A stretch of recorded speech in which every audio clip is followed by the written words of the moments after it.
Before we get going on this week's episode of the Nerd Chatter podcast, I want to personally apologize for the audio quality of this week's episode. You'll periodically hear audio artifacts such as this segment weekly show where we grab a few. That audio artifact is caused by NVIDIA Broadcast, actually. We just started using a online solution for recording podcasts remotely for better quality, known as Clean Feed. My original assumption was that was the issue, but both of us had also installed NVIDIA Broadcast, which has caused issues on both of our ends in regards to that audio issue. So we're going to muscle through it this week. We will get it resolved for next week, and I do apologize.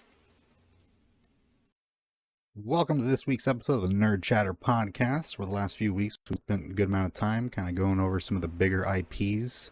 We're going to jump right into our natural setup for the show, which is a multi-segment weekly show where we grab a few different articles or news stories here and there and kind of share them with the community.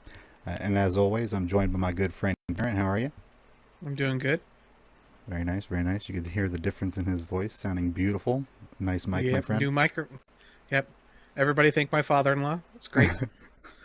Good stuff, good stuff. As always, we do start off with the free game discounts for the week. And this week on Epic Game Store for both of these games until July 21st, you have Wonder Boy, The Dragon's Trap, as well as, it's a bit much here, Idle Champions of the Forgotten Realms, the D&D version, The Gladiators of the Black Pits Pack DLC.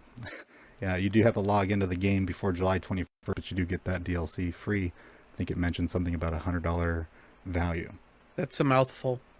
And in this week's gaming news, a new mod for Battlefield 3 has just dropped. Project Reality is a project that's been 7 years in the making, spearheaded by the developers of the Battlefield 2 mod by the same name. The mod, available to owners of the game and its DLC on Origin, features a number of improvements and modifications that offers a completely different playstyle to enjoy. Fans of the games like Arma and Squad will feel right at home as the mod converts the game to a more realistic milsim type of experience. Have you heard about the mod? I have. I'm super excited to play it.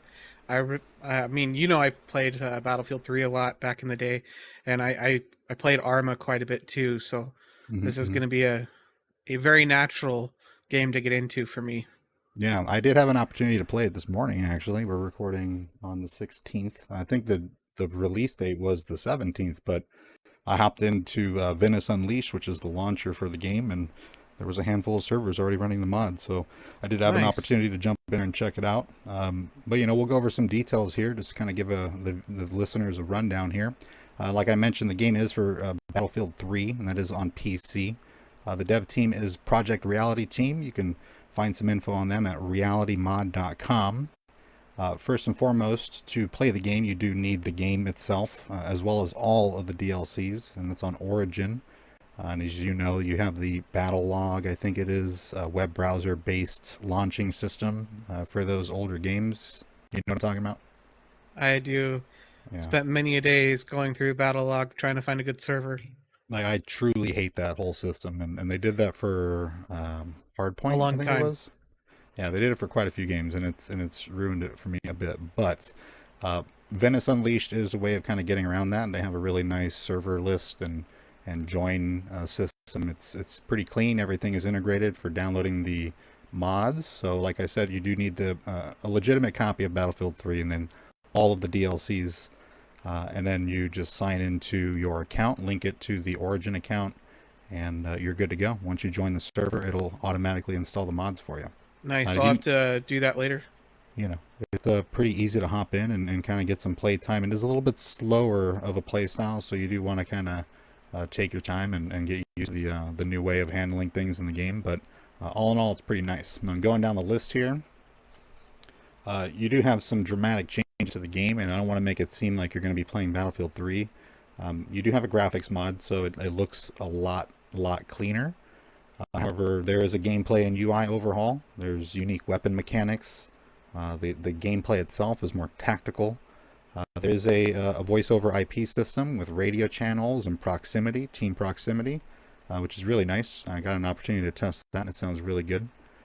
There's new multiplayer game modes. I think they have 100 plus server lobby support. the custom maps and models. I believe there's custom models for like weapons and stuff like that. There's a dynamic weather system. There's a night and day cycle. The entire spawning system has been altered and shuffled around. There's no spawning on squad mates. There's no, trickery of people popping up right at the last second when you're downing somebody, So it is more of like squad in regards to the fact that you have rally points and, deployed spawn points and stuff like that. Also, a new medical system. It's kind of restricted to medics, and you have dressings and things like that. So a little bit more realistic, and you do have the similarities with games like Squad, where, I guess in particular circumstances on certain servers, it is set up to where you don't know who's teammates and who's enemies. So you kind of have to use the map and communication to differentiate enemies from friendlies. So Sounds solid. Like I said, I played Arma 3. Did you ever play those modded lobbies where like you have different objectives and it changes objectives for you once you complete the objective? yeah, I mean, those were like the milsim servers, right? Yeah, and that's what I did. Yeah. It was extremely fun. So you're getting that essentially, but in a Battlefield 3 kind of package, and it Beautiful. does feel really good. I will admit that it feels really good. However, I did mention that you do have some slower gameplay. Suppression is a big thing, So burning your ammo to suppress an enemy actually matters. You can't just peek your out and just keep laying into it. If they start suppressing, it's easy to get a headshot and you're out. So people are huddled. People are tactically crossing streets and giving bearing callings and all that good stuff. It's actually quite nice. So I do personally recommend it. And in regards to Battlefield, I mean, you like Battlefield, right? I mean, what Oh Battlefield yeah. games have you played? I mean, I think I've played every single Battlefield game now, but I got started with Battlefield Bad Company 2, Mm-hmm, and that mm-hmm. was my first real entry. Then I no life Battlefield 3 for a while, Yeah. and Battlefield 4. Then I've played all of the other ones. It's just I haven't got into the last Mm-hmm. few as much. So 1942 for me, and especially when they brought back the browser based one for a bit there. I forget when that was. It had to have been like over 5 years ago, but they had a kind of like resurgence in the 1942, and it felt really good to play, and I enjoyed that. But like you said, Bad Company was like huge at the time. It was kind of this departure from the realistic military experience that you're getting from Battlefield, and kind of what you played Battlefield for, right? yeah, Comparing that to COD, which was a lot more arcadey at the time, you wanted a more realistic experience. And given they're both, still your console based and PC based FPS, they're not mil sims like what this game actually gets converted to when you work with this mod. So, to go over some information, we will have a link to the article below. Polygon kind of went over some of the details on it. However, there's kind of information scattered all over, which I did kind of give a rundown here. But you do have Slorg's YouTube channel if you need help installing the client, which I mentioned is Venice Unleashed. Link is in the description below. But a quick run over of that is you make an account on the website. You download the launcher, and you will connect the launcher with your login information to your origin, and that's pretty much it. You hop in a server, and whatever mods the server has, it installs it for you. But Slorg's YouTube channel, that video over there has a nice little rundown if you need the assistance. And like I said, the Polygon article is linked down below. I'm also going to throw in a link to the dev page for the developers. They've been doing this for quite a while, and like I mentioned, 7 years to complete this mod. Like, that's a good chunk, you that's know? dedication. Yeah, I think it was over 80 contributors that were involved in making the mod. So, I mean, we're talking about a passion project for, quite a few people. Good stuff. I mean, you have Battlefield 2042, right? I think you got me a copy of Battlefield 2042 for Christmas, right? I did. Yeah, yeah. You play that? I've played it. I played it pretty good for the first little bit. I didn't encounter too many bugs, but I did encounter them. Um, I started playing practically almost all offline because the bugs with other people were unbearable. Yeah. Right now, it is not installed, but I do have it. Yeah, I mean, you can catch me playing it sometimes on our Twitch channel over at Nerd Chatter Show on Twitch. Link down in the description down below. Play a little bit of that, but there are quite a few bugs. A lot of the bugs that you get are from maybe the first 5 minutes of joining a server, just because of the map loading and other assets and things like that. It's still a little chunky. I have a pretty decent RTX rig, and it does, it puts it through the ringer. So you do have some rendering issues. I've had like entire tunnels blocked by uh, what seems to be one-way assets of just a single layer of rock pattern. So it's like I can't see through it. They can see me and I can see the bullets coming out of it, but I can't shoot into it because it's acting like a wall. And that's just such a weird bug. I Yeah. know that when the Well, game first started, you had a lot of issues with air vehicles or airplanes and helicopters blinking in and out of existence, or flickering all over the sky. That type of stuff has been sorted out. yeah. Well, I remember watching you play that probably a week ago or so, and me watching you stream it. There's this guy that was shooting you on top of a cliff. You couldn't see it all, but the bullets are just coming straight through the cliff, and it was just like, how's Oh that my supposed god. to work? I remember that. That is true. 100%. I was zoomed in. I think it was like 4x or 2x at least. And it was on I forget, the Canadian map. He was on the cliff side. I was down on the opening, the side of the hill, or the side of the cliff. Yeah, and I was looking up, and people who've played that map know you can kind of just glide down that crack in the hills. He was up on a rock at the high point, and I could see the muzzle flash, and I could see the bullets coming, but I could not see what was shooting it. And I had clear vision of the rocks behind and around and everything. He wasn't tucked. He was from where the bullets were going. I should have been able to at least see, like, I don't know, mid Top thigh of and higher. Yep, You it know, was pretty nuts. it was pretty bad. So you get some issues like that. However, you know, it's a fun little run and gun if you want to run around and shoot. The flagrant spawning system in the game makes it easy to kind of just get some cheap fun. However, it's also infuriating in terms of the spawn system, which is why I like this mod too. Is that it kind of does take you back to the Arma days, where it's like you have to have the respawn vehicle out there, and it has to be protected. It can't be destroyed, and that's how people can bypass the long entry into the fight and stuff like that. So I definitely recommend it. I mean, it's if you got the DLC, it's free. It's not something that's going to cost you any money, and to me, it adds an entirely new layer to the experience. Yeah, I mean, I've had all of the DLC since the DLC came out, so I'm good on that. It'll Yeah, be good give to it a shot. play, Yeah, let's give it a shot. Let's stream it on Twitch at some point. definitely. So for our next segment, okay, so you know that at Comic Con or different big events like that, they'll show footage and trailers of various projects, right?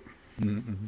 So at the very end of May this year, Star Wars Celebration happened, and during that they showed private trailers for Mandalorian season 3, Ahsoka, Andor, which we did get a condensed version of that to release to the general public. Then a couple other like just glimpses of stuff, but again, none of it was released beyond what we got, which was the one Andor trailer. And earlier this week, or I guess it wasn't earlier this week, on Thursday, a Twitter user called at Sam Lalo 170. He uploaded the full trailer from Star Wars Celebration to Twitter, and it has so much packed into it. Um, did you watch it? I haven't seen the trailer. No, I did see like a glimpse of it. I saw a couple Mm-hmm. different, options. Yes, there are different versions of it out there. Some of them were really good, and some of them, look better than others. But I didn't sit down and actually watch it. No. Yeah. So this one is like so. There's been several other leaks of this same trailer, but it's always been really poor quality. And you don't see all of it because someone's head gets in the way, or Hmm.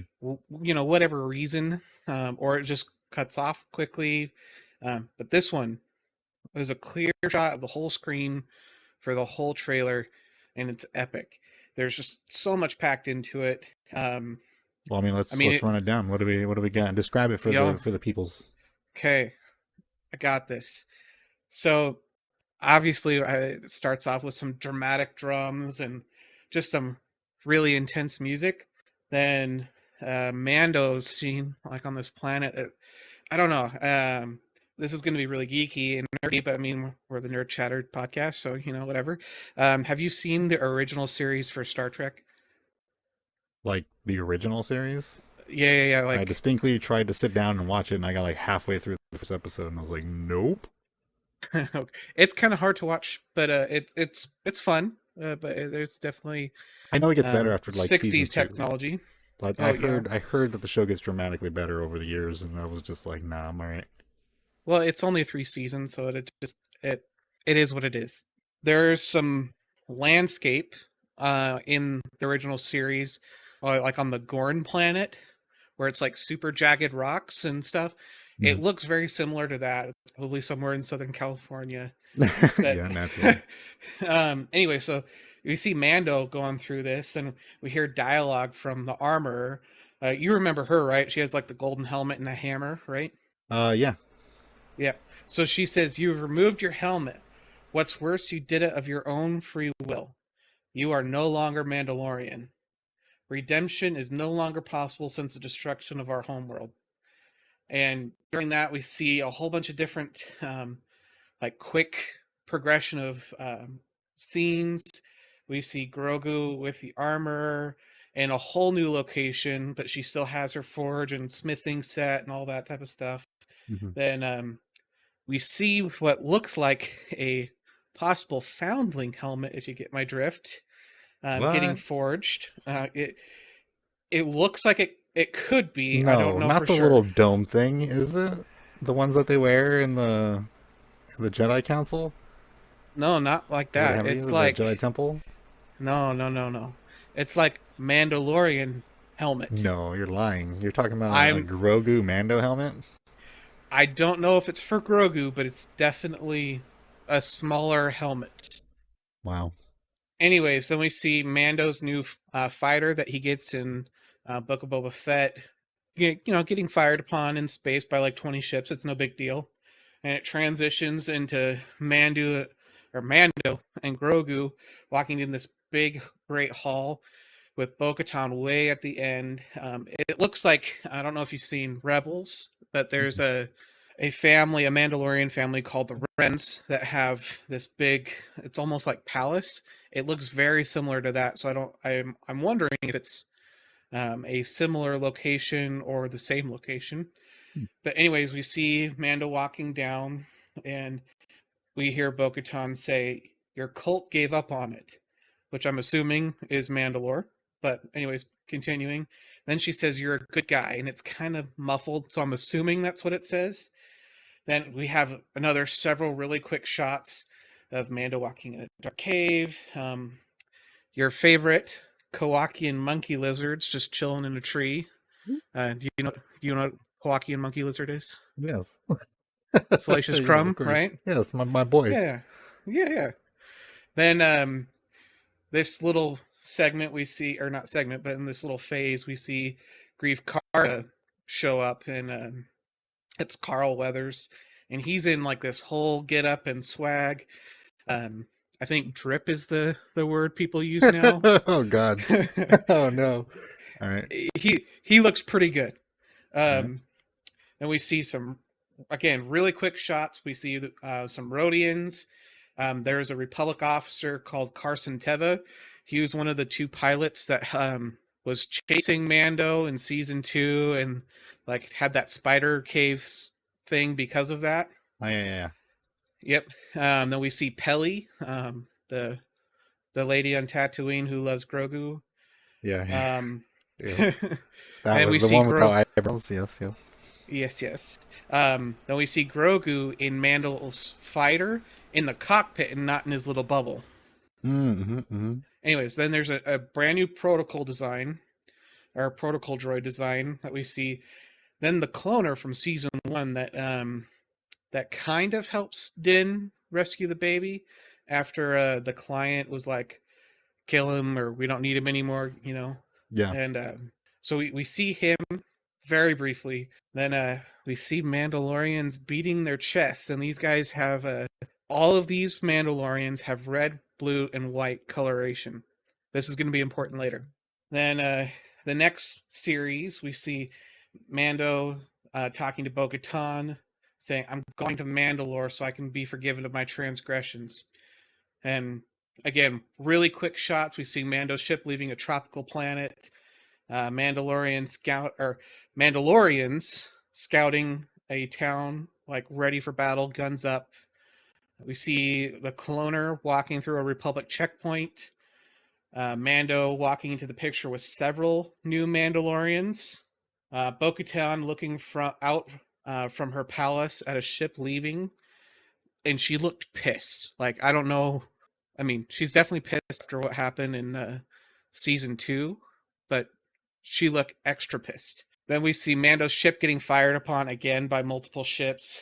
Then here's the spicy thing. We see a droid attached to Mando's ship, like an actual droid. No. Yeah. And it looks like the red R4 unit that Peli had. Oh, really? Yeah, which if that's the case, that's like a shout out to the red R4 unit that was at Luke Skywalker's place when the That Jawas were blew trying up. to sell him. Yeah. So, yeah, had the busted That's- motivator. I honestly thought you were going to say that it was R2, and I was like, no, no, like, No, no, no, he's not on loan, no. nope, not definitely not R2, but it definitely looks like that R4 unit. Mm-hmm, mm-hmm. Anyways, then we see Grogu in Din's lap in that sequence. Then we get the spicy, well, it's not as spicy, but we get this dialogue from Bo-Katan saying, "Did you think your dad was the only Mandalorian?" Like, that's pretty, those are fighting words. So here, like, the pace of the trailer keeps on getting faster and faster from here. And from here, we get Paz Vizsla, which is the big blue Mando who goes around palling around with the armorer. He and other Mandalorians are, which again, I think these Mandalorians we haven't seen before, even from earlier in the trailer, are protecting a retreat of some kind. But there's kids, like multiple kids with Mandalorian helmets running away too. It was like a very quick shot. If you didn't pause it at that second, you just think there were like kids running away, but it's really kids with Mandalorian helmets running away. It's interesting. Hmm. Think that's going to Then be we, like a newer development, or those are like actual kids in training that they're now I, trying to like take care of? I think they're just Mandalorian kids that are a part of the cult. You know. Yeah. Anyways, we see a better picture of that helmet that I was talking about that the armor was forging with it some it's very clear that it's a smaller helmet, possibly for Grogu, maybe for one of the other kids that we see. We see more Mando ship action. This time he's doing the shooting instead of getting shot at. Armor and the Paz, and Paz, not the Paz, but Paz looking at each other, then like holding that forge hammer together. Then there's a really cool shot of like a drop ship full of Mandalorians that are like getting ready just to be dropped into battle. We have the armor beating the crap out of an Aqualish with her hammer. That was a pretty fun little thing. Then, okay, so you remember in Rise of Skywalker, the little itty bitty character called Babu Frick? Oh yeah. Apple. Hey, that guy, Yeah. right? Mm-hmm. The comedic There's injection. Yeah. yes, there are multiple of those species that make a quick appearance. Then again, quicker shots of Bo-Katan, Grogu. Then we get this large sweeping shot of several, at least what it looks to be several Imperial Star Destroyers, either getting repaired, built, or retrofitted. We see a couple people like in the foreground, but we see one really good picture or one really good Imperial Star Destroyer, but it looks like there's more. And I have some speculation on that. Then we see Mando's fighter again doing some more shooting, actually shooting stuff down, and it's over a moon, and I think it might be the moon of Mandalore, which is I think Concordia. I could be wrong on that, but I think that's what it is. Then we have just really general action sequences with a final shot of the trailer of a ship coming through the clouds of what looks to be the remnants of Sundari City, which is Mandalore's old capital, but it's definitely Mandalore. And So you it's think for sure? it's 100% Mandalore because it's the same like shape as the bubble cities that they had on Mandalore, and the when they had those little sequences. I can't remember if it was season 2 or in Book of Boba Fett where they had the sequence of the Night of 1,000 Tears and like what looked to be nukes just getting dropped all over Mandalore. Oh yeah, yeah, yeah. Yeah, it's the remnants of one of those for Interesting. sure. Yeah. Anyways, and then the trailer ends with Mandalorian, Star Wars. Woohoo! Yeah, yeah. Quite an exciting moment for you, huh? Yes, it was. But anyways, I have some speculation on season 3 if you want to talk about it real quick. All right, what do you got? So I think at the very beginning of the season, we're going to see Mando go find the armorer again and be like, hey, I really want to be forgiven here by trespasses because, whatever. And he explains the situation, which I think that's when we get the dialogue from her about like, you can't be forgiven.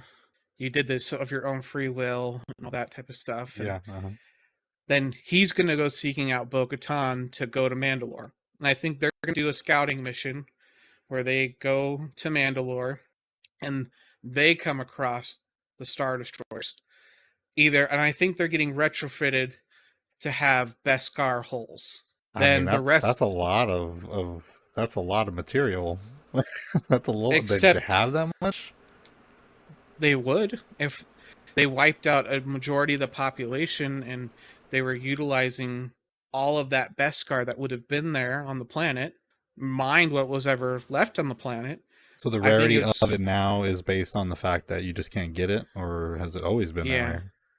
It's I mean, Mandalore and its moon were the only places you could mine Beskar. Like those were the only source. So I would imagine that it would be pretty scarce overall through the galaxy, but there might be enough to at least do some inlay or plating of Beskar on a couple Star Destroyers and make them practically impenetrable. Anyways, I think the rest of the season is going to be of Din realizing he has to stop the Empire, gathering forces of all of these different Mandalorian factions that he goes and finds, and then we have a big fight for Mandalore at the end. Well, that'd be pretty cool, actually. I do want to see Yeah, Mandalore. I want to see that environment, and I do remember that scene, but it is the attack scene, but it is kind of vague in my memory because I mean that's been a while. Every time I yeah, say that, but that's what happens when you binge these shows. It's like they're fairly short seasons compared to what you're used to, and it's easy to kind of like just forget details and what happened before what. And by this point, with Mando crossing over to other shows like Boba Fett and stuff like that, it's like you gotta try to keep track of what show things happen in. So we discussed a little bit heck of that yeah, in our Star Wars catch up because that's a big part of new Star Wars is kind of the overlapping realities of the shows and the movies and stuff like that. But it sounds pretty neat. I have to take a look at it. I did kind of want to wait to watch it because I wanted to hear you describe it. But it sounds pretty clean. Sounds about what I would expect for the story to go, especially since they've already reintroduced Grogu into the storyline again. And mm-hmm. where do you go from there? Yeah, and I think the big bad guy is going to be Moff Gideon again. I think he's going to get a prison break, and he'll be the big bad. But we'll have the big bad after that be Grand Admiral Thrawn, and I think he's going to play a very critical role Rom would be moving cool. forward. I don't know Yeah, much of the character, but I've seen him. I've seen some of the performances in the show, just like snippets here and there, and he just gives off your more like prim and proper, like Empire-esque type, officer character. I know you You recommended the book, books. There are Thrawn, six right? books. I know, which has made it difficult trying to decide which one to actually put a request in at my local library. Keep The that in mind, everybody. If you have any audiobooks or books that you want to read, they're completely free at the library, and you can take care of all of it online. So it's like, Yeah, if you want to have an audiobook and you don't want to pay for Audible, just look at your local library, get a library card, which is free, and rent one of the audiobooks. They got their own little app, and you can sit there and enjoy. But I do have Thrawn on hold, or I'm in queue for it, so I haven't gotten to that yeah. one yet. Kind of stoked, Like, but and that one is the first out of the first trilogy. Then there's I think it's Thrawn Alliance trilogy, which is kind of back in the past a little bit, but they are extremely good. The writing is very good. I mean, it sounds like a fairly predominant character. I mean, if you're gonna have six Yes, books dedicated to it, yeah, and I mean he played a really big part in Rebels season 2. Moving on, I I'm mean gonna have to watch Rebels because people bring it up quite a bit, and I did watch parts of it, and the you first know, season is the really first season kiddie. was a little rough. I was like, eh. Yeah, And I had just gotten, I didn't say get done. I think I cut through like the last season or midway through the last season of Clone Wars, which and is just, not kiddie at that point. no, and it was good. It was just like, I don't know why I jumped to Rebels, but I did. And it was such a dramatic tonal shift. The art style was so different. And I think by the time that Clone Wars was wrapping up, the art style was pretty advanced and like clean. And it gave off adult vibes. And when I went into Rebels, it was very just kind of, very shallow color palette, not too much going on. Like, you did have some flashiness to it, but it seemed dumbed down and a lot more kiddish. Yeah, the But first season is very kiddish. However, it gets better, yeah, I mean, much that's kind better. of how it always goes, even with the prequels. Just keep watching, they'll get better. And they did. But yeah, I'll have to give the book a listening to, and maybe think about a trilogy, because that is a lot of listening hours.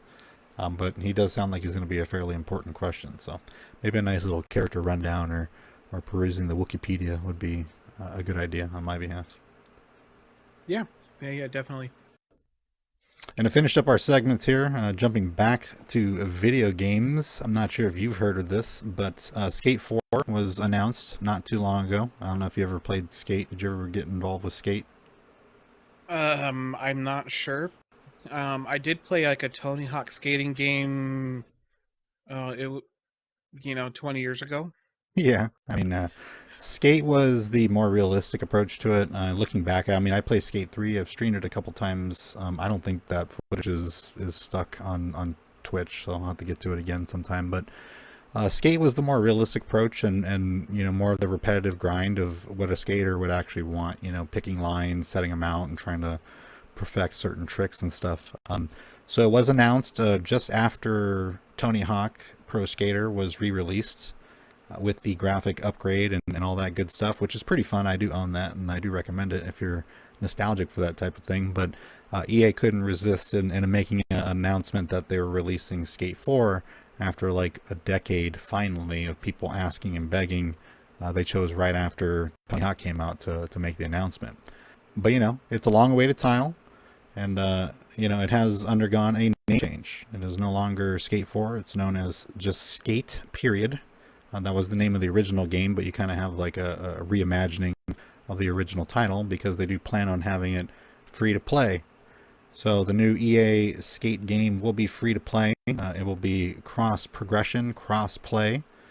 So you'll have it on Xbox, PlayStation, PC. I don't know about Switch, but you do have the main big boy consoles ready to go. Couple things going down the list of what to expect, because I think we all kind of revolt in the idea of a free-to-play game, especially with something as anticipated as the new Skate game. But like I mentioned, it's been renamed to Skate. You got the free-to-play aspect, the cross-play and cross-progression, which I always like. You do get that from the Xbox app on PC when you have like an Xbox in the other room and you want to carry over some gameplay. I was playing Power Wash Simulator, which is Game of the Year, by the way. I was playing that the other day and went from the bedroom. I was playing it on the console and hopped on the PC, and it picked up right where I left off. And it's a nice feature. So this will be showcasing a cross progression gameplay as well, which is nice, especially with it being pretty much on every console. It does take place in a new city, which is San Vansterdam, which is, I believe, a sister city to the original city of the other games, which I don't know the name of. I know it's a play on Vans as well, but it's a completely new environment. There are no pay-to-win features, supposedly. No paywalled areas, supposedly. No paid loot boxes, supposedly. There could be a possible mobile version. There are seasonal drops, which I would assume would be clothes. I mean, probably everything. You got trucks, you got wheels, you got probably even bearings. They would have bearings in the game, even though you don't see them very much.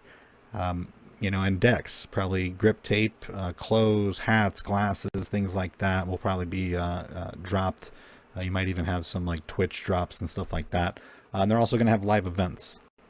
One of the features is something currently going under the working title of Collabo Zone, which is actually a way for players to modify and generate their own maps and then kind of share and integrate them into other people's experiences. So it'll be kind of like an ever-evolving world and something new to explore every time you kind of log in.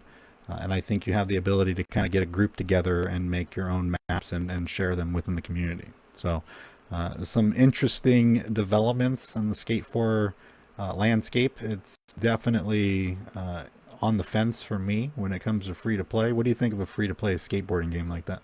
I'm not super interested in skateboarding games in general, but if it's free to play, I'll at least give it a try.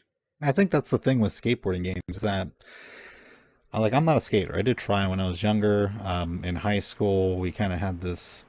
I think I mentioned it in our on either on the website or in our last episode for DC. But I did have a kind of like a faux skateboarding brand out of high school. We were trying to sponsor some friends and stuff like that. So I was always at the skate park. I had a lot of friends who were skaters and would hang out with my buddy while he was skating. But with my messed up ankles, I was never the one on the board. So I always had an interest for it. But the thing with skate games is you can just kind of sit down and goof around. And when you hit certain tricks, especially in a game like Skate, which is more precise than Tony Hawk, it's not as arcadey. It feels good. It feels rewarding. And being able to do clips and things like that is always fun. You don't have to jump in and take it seriously. It's always kind of like a free roam experience and just kind of like a nice laid back gaming. So I do recommend it, especially with, like I said, with it being free to play and the way that they're setting it up, with no pay to win features and no paywalled areas. That was the big concern was, you can skate the pier, but you got to pay $5, and nobody wants that. So that is the news in regards to the Skate franchise. No word on when it'll be released yet. There was a alpha test version that leaked that I believe EA or the developers, what is it, Full Circle? Yeah, Full Circle, the developers have basically begged people not to partake in that alpha because of how bad it is. It looked fairly basic. It's just very rudimentary and unskinned and choppy. So a lot of discussion, a lot of clamor over it. Me personally, it's like if it's free to play, then it's something I don't have to buy and I get to enjoy. These days, I'm kind of floating around those types of games anyways. And it's a skate game, so you can have fun even if you can't buy, boards you want or clothes you want or whatever. The mechanics and the experience will be the same. So I'm here for it. Not too bad, I guess, as long as they stick to their promises of no pay to win and all that good stuff. So anything else that you got from this week that you want to throw in there, even if it's just a little comment? Actually, there has been some a little bit of rumor running around that the TV show, I think it's called Skeleton Crew, is in production now, and the Acolyte show is in pre-production. Skeleton Crew is, what was that again? It's a bunch of little kids that get stuck in space, and they said it's a show about kids, but it's not a kids show. Like that is their pitch Hmm. for it. But it is supposedly filming and in full swing, which is interesting because I mean they should still be doing Ahsoka right now, so that means they have two shows in full production right now. Hmm. Um, so they must be really ramping up all of their production side stuff to get to pump out all this Disney Plus content. Yeah, interesting. What about Yep. Russia wanting to build their own video game engine so that they're not reliant on Unreal or Unity? How do you feel about that? They want a state-funded game engine so that they can develop games for the world. Honestly, I really don't pay attention to anything about Russia anymore. That ship sailed, earlier this year. Yeah. Um, I I mean, just mean, think if about they, that though. The implications of a Russian government funded video game engine for games that would be sold internationally. Like I mean, I would never buy that. I have nothing against Russians. I play, games by Russian developers, but the idea of like a state funded game engine, it's like, And, I don't know. and that's how Russia hacks a majority of computers in the world. Right there, done. Doing yeah, basically it would be any little snot-nosed gamer like ourselves. Well, I wouldn't touch a game with that engine, even if it was a Star Wars game. I would Yeah, not do it. we'll have to keep our finger on that pulse for sure. Yep. And you do have also this weekend comments. What was this? I see a variety here saying Harrison Ford scared off Chris Pratt from ever taking over the role of Indiana Jones after saying, "Don't you get it? I'm Indiana Jones. When I'm gone, he's gone. It's easy." What do you think? Those are aggressive words by Harrison Ford. I get it. It's his baby, and it's always has been his baby, but aggressive. Yeah, And very aggressive. I don't know if Chris Pratt is the best choice for that, but I mean, he would have brought comedy to it for sure. Yeah, I don't know either. That is one of those characters that's probably just best to be left to time, you know? Shia LaBeouf is, enigma, I would say. Um, you could at least give him a shot with his own movie. They did set it up for that. Um, If then you haven't have seen the Harris. He Will Not Divide Us whole debacle with Shia LaBeouf, I highly recommend that watch. It's actually insane. Like Okay. Reddit trolled that dude so hard. It's absolutely insane. But yeah, continue. Anyways, I'll have to give that a watch. But I know they like Indiana Jones 5 is in development. I'm just really curious to see what happens if Indy dies in that or whatever. I mean, It would Harrison be Ford's like 80, and I think he just turned 80 like today or yesterday. it's totally Um, fine to do that. You know what I mean? Like it's totally fine to yeah, just let the character rest. die. Yeah, You know? and if anything, if after Harrison Ford dies, do a reboot. People would love that, and just About five, instead of 10 years having later, yeah. well, exactly, and instead of having it be Nazis and pre World War II, then World War II, then whatever the Crystal Skull was, um, have it be the Russians or have it be the North Koreans or what have you. I mean, there's other things to pick from, but I mean, I there's say so there be some much source injection of material that it could story be. where they have him cryogenically frozen in space, obviously. And he Ah, comes of back course. in the year 2022 or 2023 and then is like a fish out of water type comedy, you know? And yeah, starring Chris Chris Pratt. Why Pratt. not? Yeah, yeah, In his yeah. Mario voice. That was my problem with Solo. I mean, I didn't really care for that movie. I know you liked it a bit, but just the whole just It's definitely on recasting of the characters. well, and I think if done correctly, it's fine. I mean, they could not have cast a better Lando Calrissian. Um, what's that guy's name? Donald Glover. Donald He is Glover. amazing, Yeah. especially as Lando, and that's why I like Solo, is because of his performance. It's golden, and there is a Lando show in pre-production somewhere somehow, and it is rumored that Billy D. Williams will be reprising the role as well, and like will be, narrating a story. Then it breaks into, Donald Glover, young Lando, like doing stuff. So if that happens, I'd be really excited for that because I think that'd be a really good Super cool. bridge. Yep. Talking about Donald Glover, have you seen This is America. the not that I want to keep wanting to say Multiverse of Madness, but the Spider-Verse. You seen the Yeah, yeah. Spider-Verse movie? So I mean, Donald Glover plays Aaron Davis in Spider-Man: Homecoming. The one he sticks his hand to the trunk of the car. That's Prowler from the movie, the bad guy, Yeah, the yeah. uncle that's in purple. So it's like you have that character introduced. Then you have him reference Miles Morales as like my nephew grows up in the city, blah blah blah. That whole thing was intended to kind of lead into Miles Morales, and then the Prowler eventually being a character that gets introduced. Hopefully they bring it back. Like you said, Donald Glover's a good actor, and he played that role kind of weird, to be honest. It was kind of like lackluster, but I would like to see him in one of the bigger roles, and having a villain role in one of the Spider-Man movies would be cool. Yeah, that would be fun. Now, I wouldn't be quite a nerd if I passed up the opportunity to mention the James Webb Space Telescope and the first images that were released earlier in the week. Did you see those? I did. Those are amazing. I really like nighttime photography, so Mm-hmm. I've been having my or specifically, astro photography at night, and I've been waiting for this to come out, and it did not disappoint. Yeah, I mean, it had been at least 3 years for me. It's like murmurs when they first started getting kind of murmured online of it's like I know the project is in advance, and people with their ear to the ground when it comes to NASA and the projects they're working on and stuff like that, you probably know years in advance. But once it started hitting more of like a realistic, this is in the near future type, I think it was like 3 or 4 years ago or 3 years ago that I started really getting amped for it.